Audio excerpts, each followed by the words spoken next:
Lumapit siya sa'kin, mali siya. Atensyon malabong makuha ng babaeng unang gabi lang nakita.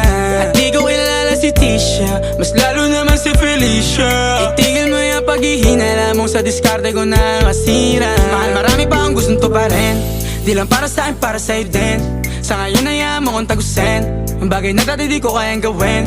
Di mo mabigyan ng agarang singsing, ituro mo kung saan mo gusto dadalhin. Maintindihan mo sana yung ginagawa ko ay hindi nila kayang gawin. Pag dalawa tayong magkasama parang Rocky at Riri, kahit ano pang sabihin nila sa atin ay wala akong lihim. Sa'yo baby masyadong totoo, kahit hindi mo maintindihan mga dala kong problems. That's alright babe, sana makita mo lang na hindi ako nonsense. Before I let you go, can I get a kiss goodnight baby? Dahilan na ikaw, kung ba't di naligaw, tanong kung may chance maybe. Before I